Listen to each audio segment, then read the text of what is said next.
The baby monitor lit up, piping a lullaby into a room where the crib was empty.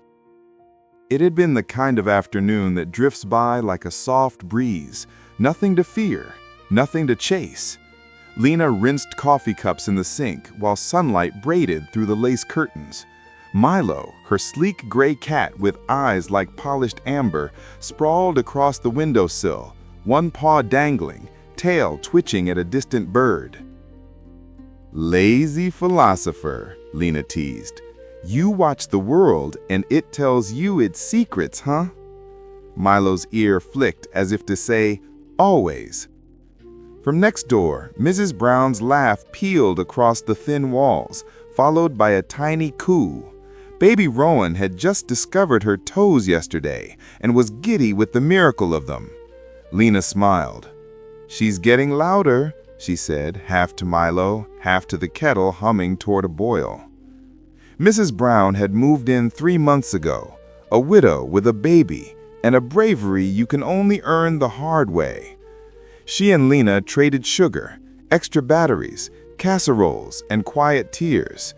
Today, Lena had slipped a small teddy bear into her mailbox with a note. Thought this might like to learn Rowan's name. Milo stretched, hopped down, and twined around her legs. They shared a language made of glances and silences. He knew her moods, she knew his. He sensed things at the edge of hearing long before she did. If your pet tried to warn you in the middle of the night, what's the first word you'd say? It was late when the knock came, sharp, frantic, a fist hot from fear. Lena jolted, heart ricocheting, and so did Milo, landing on the floor with a soft thud, instantly alert. She opened the door to Mrs. Brown's face, pale, breathless. "Lena, please, help. I can't find Rowan." The hallway tilted. "What?" Lena whispered, as if the world had slipped. "I put her down. 45 minutes. Just a shower. I came back, and she wasn't in the crib. The window," her voice cracked, "the window was open." Lena grabbed her sweater in Mrs. Brown's trembling hands. "Call 911, she said, steady despite the icy fear in her gut. "Call them now. I'm coming." They burst into the Brown house. The nursery was a watercolor of moonlight and pastel clouds. The crib's blanket sagged into an empty shape. A pacifier lay on the rug like a dropped coin. The window hung open, just a slit, curtained breathing with the night air. "I swear, I didn't open it," Mrs. Brown whispered, the phone shaking in her hand. "Please, please hurry. My baby's gone." Lena moved through the room like stepping into a nightmare, checking locks, doors, floors. The baby monitor glowed a calm green light, a lullaby playing and then crackling. But then something unexpected happened. Milo padded into the nursery, tail high like a small exclamation. He hopped onto the chair by the window, tucked his nose into the curtain, inhaled sharply, and tapped the windowsill like a signal. "Milo," Lena whispered. She could feel her bones tuning to his urgency. He jumped down and headed into the hallway, looking over his shoulder to ensure she followed. "Is he always like this?" Mrs. Brown trembled. "No," Lena said. "He's listening." She knelt and let Milo scent her hand. He sniffed the rug, the pacifier, the blanket, tail whooping twice, calibrating something unseen. Just when she thought things couldn't get worse. The baby monitor crackled, then a faint, hiccuping coo slipped through the speaker. Mrs. Brown's knees buckled. "That's her. That's Rowan." "They're sending units," she whispered to the operator. "They're on their way," Lena assured, following Milo. He moved like water, silent, certain, nose to floorboards. He cut across the hall toward the mudroom. Shoes lined the wall like sleeping animals. Milo sniffed the door seam, then turned right toward a tiny floor vent, dusty and humming a soft draft. Milo? The vent?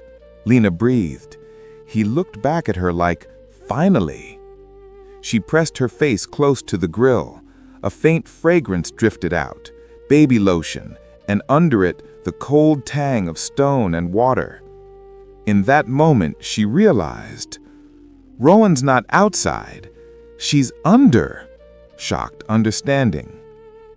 Sirens approached, distant, then near, blue light stuttering across the ceiling. Under, Mrs. Brown repeated, stunned. The crawl space, Lena said. The vents connect. Milo pawed at the vent grate, escalating urgency, then dashed toward the backyard. Milo bounded into the shared yard, tail flaring, paws silent against the dew-wet grass. A stray moth bumped blindly against the porch light, while Lena and Mrs. Brown rushed behind him. The officers swung into the yard, voices calm but clipped. "Ma'am, we're here to help. When did you last see the child?" one asked, as the patrol car lights washed the grass in blue and red. Mrs. Brown answered through trembling breaths. Lena pointed toward the row of vents and the dark underbelly beneath both houses, a shallow, maze-like underworld. "There's an access hatch," Lena said, breath fogging the air. "Around the side. My place." Milo raced ahead again, stopping at the hatch tucked under the porch steps, a stubby wooden square bolted shut. He sniffed the seam, then pressed his cheek against it, then let out a meow that unspooled into something like a plea. "Hold up," the officer warned gently. "Let us go first." A headlamp snapped on, slicing the crawlspace darkness. Cobwebs glowed like silver threads. Ancient pipes arced overhead. A forgotten glass bottle slept in the dust. The space sloped downward toward a cement divider, a thin stream of water threading along the dirt like a dark vein. Lena's stomach twisted. If Rowan was down there, how? Why? The officers crawled deeper, knees scraping grit. Lena lay flat at the hatch, sweeping her phone flashlight across the underbelly. The cry came again, a tiny hiccuping sob, trapped somewhere between shadows and beams. But then, something unexpected happened.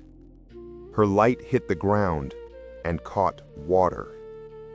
Not a trickle, a pool forming. A ruptured pipe gushed steadily into the crawlspace. A soggy cardboard box floated like a leaf, and riding on it was a car seat. On its handle bobbed a crocheted whale. Inside, two wide eyes blinked in the beam. The baby's mouth opened and closed like a tiny fish gasping for air. "Rowan!" Mrs. Brown gasped, her voice tearing in half. "How did—" the officer started, then shook his head. "Doesn't matter. We've got her." They crawled toward her, but the crawlspace was tight, claustrophobic. Water slapped the underside of the car seat. The cardboard groaned under the weight. The cement lip was too high. The seat couldn't slide over without tipping. Milo squeezed past them into the narrowest gap, belly brushing grit, eyes burning with concentration. He reached the raft, tested the box with a paw, then instantly pulled back. He turned to Lena with a look as clear as language. "Hurry." "Careful," Lena breathed. The officer reached toward the handle, but the angle was wrong. He couldn't grip it. The second officer repositioned himself at the original hatch. "Listen," Lena said suddenly, memory firing in a flash. "There's an old cleanout hatch on the far side of the foundation. It opens into that central space." Her words were swallowed by a low groan. The cardboard warped. Water slapped harder. The raft shifted, tilted. Just when she thought things couldn't get worse, the cardboard collapsed. The car seat slid sideways, thumped against cement, and lodged at a crooked angle, half submerged, half caught. Rowan's scream sharpened into a high, terrified wail. Mrs. Brown collapsed, crawling toward the hatch as if instinct alone was pulling her. "Milo!" Lena cried, horror spilling into her voice. The cat leapt. He planted himself on the cement lip, angled his small shoulder against the car seat, and held it, just enough to stop the deadly tilt. In that moment, she realized she trusted him with her life, with this child's life, with everything. The officer surged with renewed urgency. One pointed at Lena. "Show me the clean-out, now!"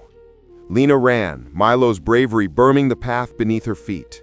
She tore at the ivy, choking the old clean-out hatch, ripping leaves, skinning knuckles. The officer slammed his shoulder into the wood beside her. The frame shuddered, cracked, and finally split open with a gasp of stale, trapped air. Inside, the crawl space opened wider than the first hatch, like a dark throat waiting to be entered. The officer crawled in on elbows and knees. Lena dropped flat, pushing both arms through the tight gap as far as she could, her cheeks scraping rough brick. "Closer," she whispered, stretching until her shoulder burned. She could see the car seat now, listing, trembling, Milo's small body braced against it. Water swirled beneath him, rising inch by inch. The second officer at the original hatch reached in too. Their beams crisscrossed over the baby's face, her tiny mouth trembling in hiccuping sobs. The sound cut them all open. "Steady," someone murmured. "Just a little more. Steady, steady." Their voices braided together, taut and trembling. Milo pressed his shoulder again, adjusting the angle, claws gripping the edge of the cement lip. It was coordinated, instinctive, a cat acting like a lifeline. "Got it," the officer at the clean-out called. His fingers closed around the handle of the car seat. "I've got you. Come on, come on!" The car seat scraped, resisted, caught, and then slid free. Inch by inch, the officer dragged it toward the wider opening, guiding it around beams and pipes. The other officer steadied it. Mrs. Brown, still at the original hatch, called out soft, desperate encouragement. "Come on, baby. Mama's here. Come on." And then, finally, the car seat broke through the dark and into the night air. Wet, cold, trembling, but free. The officer backed out of the hatch, pulling the car seat onto the grass. His face was tight with adrenaline, but soft with relief. The scream that burst from Mrs. Brown wasn't terror anymore. It was the raw, shaking sound of a mother reclaiming her child from the cliff's edge. She unbuckled, scooped Rowan into her arms, and collapsed onto the wet ground, sobbing into her daughter's damp curls. "She's cold," Lena said, voice quivering as the adrenaline finally hit her like a wave. "Blanket! Get a blanket!" An EMT rushed in, bright blanket in hands, like someone carrying sunrise. She wrapped Rowan gently, checked vitals, shone a pen light. "She's okay," she murmured softly. "She's okay." Mrs. Brown clutched her daughter tighter, whispering the same words again and again. "You're okay. You're okay," as if rewriting the world with each repetition. Milo hopped onto the top porch step, sat with quiet dignity, tail curled neatly around his paws. He calmly licked one shoulder, cleaning the dust and heroism from his fur. Lena knelt forward in front of him, tears streaking down her face. "You brilliant boy! You saved her!" She pressed her forehead to him. This time he didn't move away. He leaned into her, eyes half closed. Later, detectives pieced together a chain of small, accidental events. The window latch knocked loose by a stuffed animal. The clean-out hatch months ago never fully hammered shut. The babysitter setting the car seat down just for a minute and forgetting. A gust of wind at the wrong or right moment. A tiny sequence of human moments nearly became a tragedy and was interrupted by whiskers and instinct. "I can't stop thinking," Mrs. Brown whispered, later, streetlights turning everyone into silhouettes. "If Milo hadn't, if you hadn't, you would have found her, but I'm grateful I could help," Lena said. An officer knelt and scratched Milo behind the ear. "You've got yourself a partner," he smiled. "We'll put it in the report. Assisted by a citizen and her cat."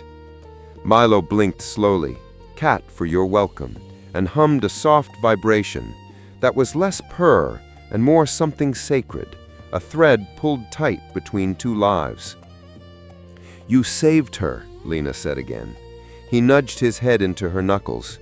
She exhaled a laugh that was half sob, half admiration. Mrs. Brown stepped forward, Rowan sleepy in her arms.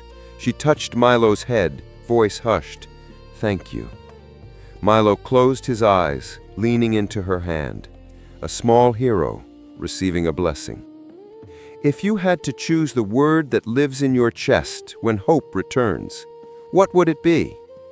They stood together in the yard, letting the night breathe around them, letting the world